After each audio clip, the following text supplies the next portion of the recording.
بانی کو شفا اسپتال منتقل نہ کرنے کے خلاف تحریک انصاف نے سپریم کورٹ میں توہین عدالت کی درخواست دائر کر دی۔ عدالتی حکم کی خلاف ورزی پر توہین عدالت کارروائی کی استدعا۔ درخواست میں وزیر اعظم، وزیر اطلاعات عطا تارڑ، وزیر قانون اعظم نذیر تارڑ، سیکرٹری داخلہ اور چیف کمشنر کے خلاف بھی کارروائی کی استدعا۔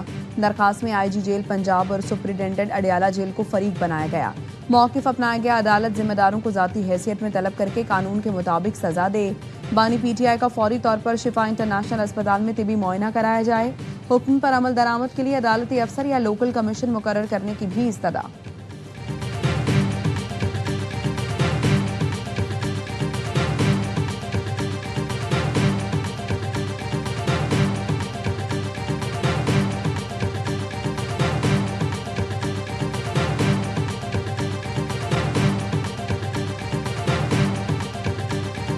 جو توہین عدالت ہوئی ہے وہ بالکل واضح ہے۔ ایک جھوٹا بیانیہ بنایا گیا کہ رستے میں کوئی رش تھا، کوئی سیکیورٹی کا مسئلہ تھا، ایسا کچھ بھی نہیں تھا۔ ایک سوچی سمجھی سازش تھی سپریم کورٹ کے خلاف، پاکستانی قوم کے خلاف، عمران خان کے خلاف۔ توہین عدالت بالکل واضح ہے، سازش کے تحت راستے میں رش کا جھوٹا بیانیہ بنایا گیا۔ سلمان اکرم رادا کی سپریم کورٹ کے باہر میڈیا سے گفتگو، کہا خاموش نہیں رہیں گے، انصاف کے لیے ہر سطح پر آواز اٹھاتے رہیں گے۔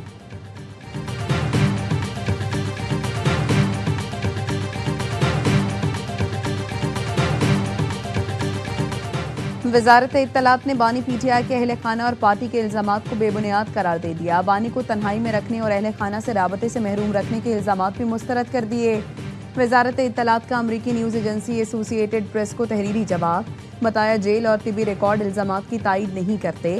2023 کے بعد سے بانی پی ٹی آئی سے اہل خانہ، وکلاء، ڈاکٹر، سیاسی نمائندوں اور دیگر افراد نے 900 سے زائد ملاقاتیں کی۔ اہلیہ سے ہفتہ وار ملاقات کی اجازت حاصل ہے۔ بیٹے سے آخری ٹیلی فونک گفتگو 21 مارچ کو ہوئی تھی۔ مطالعے کا مواد، ٹی وی کی سہولت، گھر کا پکا ہوا کھانا اور ورزش کا سامان فراہم کیا جاتا ہے۔ ڈاکٹر باقاعدگی سے معائنہ کرتے ہیں۔ بانی کی جیل میں ملاقاتوں اور رابطے کی سہولت کو سیاسی پیغامات پہنچانے کے لیے استعمال کرنے کی اجازت نہیں دی جا سکتی۔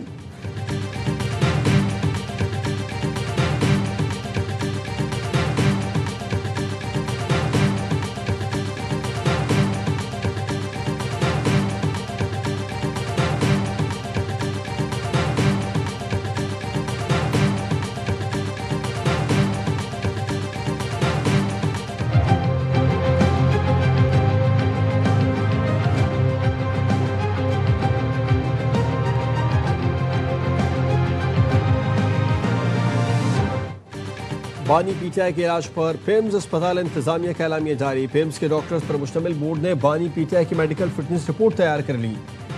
بتایا گیا سپریم کورٹ حکم کے مطابق میڈیکل رپورٹ کی تفصیل نہیں دے سکتے۔ 20 اور 21 اگست تک درمیانی رات بانی پی ٹی آئی کو پیمز اسپتال لایا گیا۔ شفا اسپتال کے 2 ماہر امراض چشم نے ان کا معائنہ کیا۔ پیمز اسپتال کے ماہرین نے بھی تفصیلی معائنہ کیا۔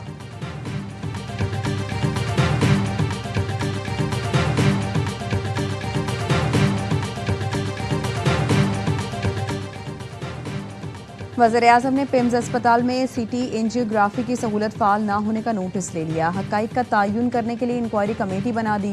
کہا کمیٹی معاملے کا جائزہ لے کر ذمہ داروں کا تعین اور رپورٹ پیش کرے۔ 2022 سے پیمز میں کیے گئے اینجیوگرام کے ریکارڈ کی جانچ پڑتال ہوگی۔ انکوائری کمیٹی کی رپورٹ کی روشنی میں قانون کے مطابق سخت کارروائی کی جائے گی۔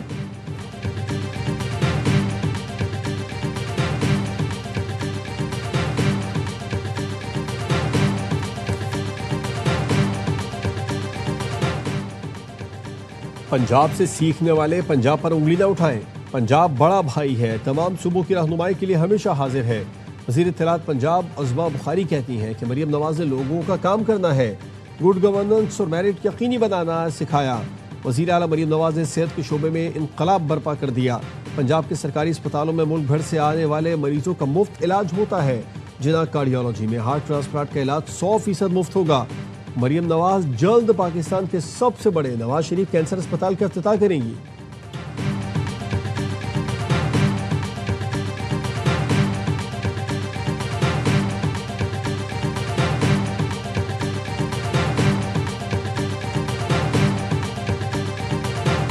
ماشاءاللہ ماشاءاللہ فٹ الحمدللہ۔ اور میں نے بلڈ پریشر لیا نا 120/80۔ وہ ڈاکٹر وہ تو بول رہے تھے نا ذرا ایموشنل ہو کے میرے ساتھ، تو ڈاکٹرز کہیں جی آپ کا بلڈ پریشر تو آپ کا بھی چڑھ جائے گا. وہ کہیں نہیں میرا نہیں ایسے چڑھے گا. پہلے ڈیجیٹل پہ لیا تو اس پہ فرق تھا تو پھر میں نے ہاتھ سے لیا. بانی پی ٹی آئی کی صحت مستحکم اور ماشاءاللہ فٹ ہے. بلڈ پریشر پہلے مشین سے چیک کیا تو فرق آ رہا تھا, پھر ہاتھ سے چیک کیا تو 120/80 تھا. سابق وزیر اعظم کی ہمشیرہ ڈاکٹر عظما خان کی پریس کانفرنس. کہا بلڈ پریشر چیک کرتے وقت بھائی مجھ سے بات کر رہے تھے.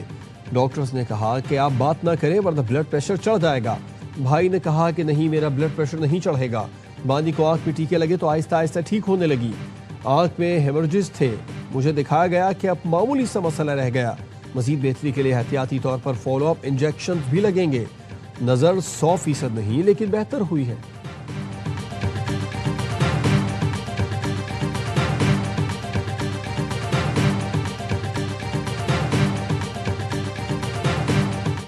صدر آصف زرداری سے ملائیشیا کے وزیر داخلہ کی ملاقات. تعاون مزید مضبوط بنانے پر زور. انسداد دہشت گردی و منشیات کی روک تھام, انسانی اسمگلنگ کے خلاف مشترکہ تعاون بڑھانے پر اتفاق. صدر زرداری نے کہا پاکستان اور ملائیشیا کے برادرانہ تعلقات مشترکہ مذہب, ثقافت, باہمی احترام پر مبنی ہے. متعلقہ اداروں میں مسلسل رابطے, تعاون سے شہریوں کو مزید سہولت ملے گی. ملائیشیا کے وزیر داخلہ کی وزارت داخلہ آمد. محسن نقوی سے ملاقات کی. وزرائے داخلہ کے درمیان وفود کی سطح پر مذاکرات. جوائنٹ ورکنگ گروپ کے قیام کا فیصلہ. دہشت گردوں اور منشیات فروشوں کی سرکوبی کے لیے انٹیلیجنس شیئرنگ پر اتفاق. محسن نقوی نے کہا ملائیشیا مسلم ملک میں تیز رفتار ترقی کرنے والا ملک ہے. ملائیشیا سیاحت کے لیے پاکستانیوں کے لیے بہترین آپشن ہے.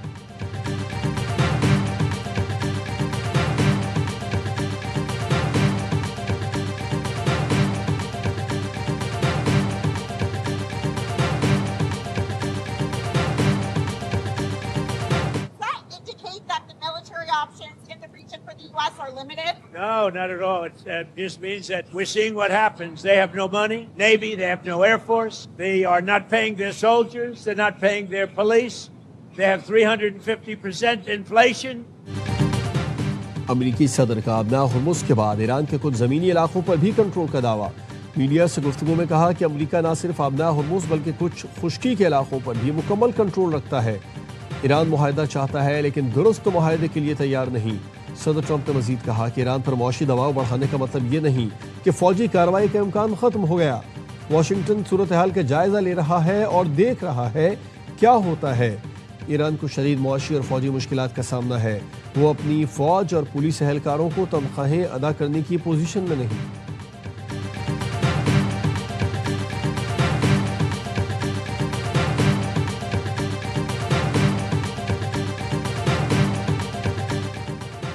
امریکہ کے ساتھ کئی ماہ سے جاری جنگ ختم کرنے کا وقت آ گیا. ایران طاقتور ثابت ہو چکا. ایرانی صدر مسعود پزشکیان کہتے ہیں پوری دنیا ایران کی فتح کو تسلیم کرتی ہے. MOU کا مقصد جنگ کا خاتمہ تھا. اس معاہدے کا مطلب ایران کی شکست نہیں. عباس عراقچی نے کہا امریکہ کی نئی پابندیاں وہی پرانی کہانی ہے. یہ اقدامات بھی پہلے کی طرح ناکام ہوں گے. اسماعیل بقائی نے ایکس پر لکھا امریکی پابندیاں ایران کے خلاف غیر قانونی معاشی جنگ ہے. امریکہ خود مختار ریاستوں پر بالادستی کا دعویٰ کرنا چاہتا ہے. امریکہ کسی آزاد ملک کو کسی دوسرے ملک سے قانونی تجارت ختم کرنے پر مجبور نہیں کر سکتا. حزب اللہ نے امریکی پابندیوں کو مسترد کر دیا. کہا امریکی پابندیاں اسرائیل کے خلاف ہماری مزاحمت نہیں روک سکتی.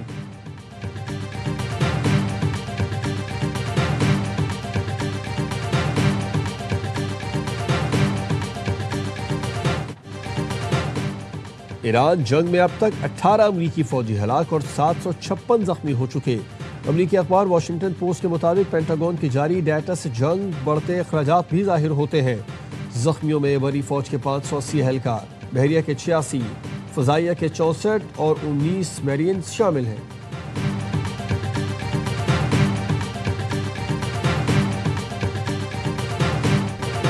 آبن ہرمز میں سیکیورٹی صورتحال بدستور سنگین. جہازوں کی آمد و رفت 4% رہ گئی. برطانوی میری ٹائم ٹریڈ آپریشنز کے مطابق 28 فروری سے اب تک آبن ہرمز میں 857 بحری سفر ریکارڈ ہوئے. گزشتہ ایک ہفتے میں آبن ہرمز سے صرف 21 جہاز گزرے. نیٹو ممالک نے آبن ہرمز کو کھلوانے کے لیے نئے اتحاد کے لیے کوششیں شروع کر دی ہیں.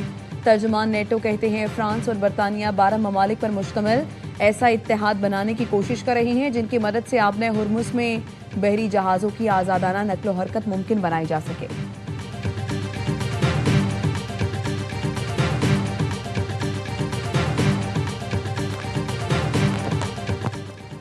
پاکستان نے 6 ماہ سے بھی کم عرصے میں ورچوئل اثاثہ جات کے لائسنسنگ نظام کی تشکیل مکمل کر لی۔ بلال بن ثاقب کا کہنا ہے پاکستان ورچوئل اثاثہ جات ریگولیٹری اتھارٹی نے لائسنسنگ ریگولیشنز جاری کر کے پورٹل بھی فعال کر دیا۔ ورچوئل اثاثہ جات ایکٹ کے تحت جاری ضوابط میں لائسنس کی 10 کیٹیگریز متعارف کرائی گئیں۔ ہمارا کام کرپٹو کو ریگولر کرنا ہے۔ قانونی فریم ورک سے غیر ملکی کمپنیز کے لیے بھی بہترین مواقع کا دروازہ کھل چکا۔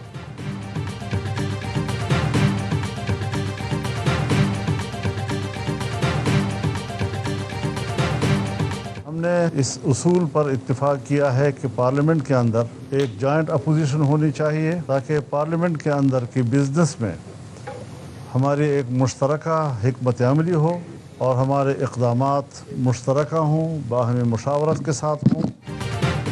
مولانا فضل الرحمان کی رہائش گاہ پر اپوزیشن جماعتوں کی بڑی بیٹھک، پارلیمنٹ میں مشترکہ حکمت عملی اپنانے کا فیصلہ۔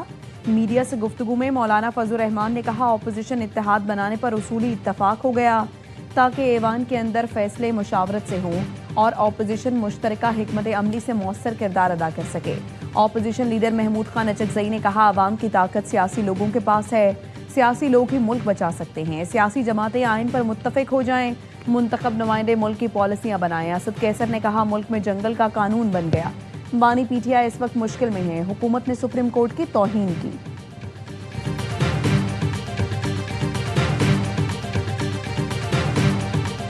وزیر اعظم کی زیر صدارت مانسون بارشوں نقصانات پر اجلاس، شہباز شریف کے متاثرہ علاقوں میں امدادی کارروائیاں تیز کرنے کی ہدایت۔ کہا سیلاب میں جاں بحق افراد کے خاندانوں، تباہ اور جزوی متاثرہ گھروں کے مالکان کی مالی معاونت کی جائے۔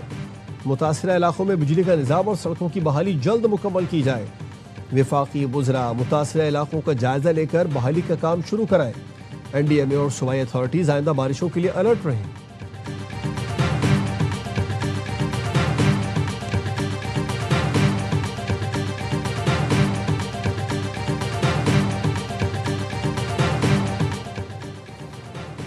عوام کو معیاری صحت سہولیات کی فراہمی کے لیے بنیادی نظام صحت مضبوط بنا رہی ہیں۔ حفاظتی صحت کے نظام کو مضبوط بنا کر بیماریوں کے پھیلاؤ پر قابو پایا جا سکتا ہے۔ وفاقی وزیر صحت مصطفیٰ کمال کہتے ہیں صحت کے شعبے میں جدید ٹیکنالوجی، بہتر سروس ڈیلیوری پر توجہ دے رہے ہیں۔ کمیونٹی ہیلتھ سروسز کو مزید مؤثر بنانے کے لیے عملی اقدامات کیے جا رہے ہیں۔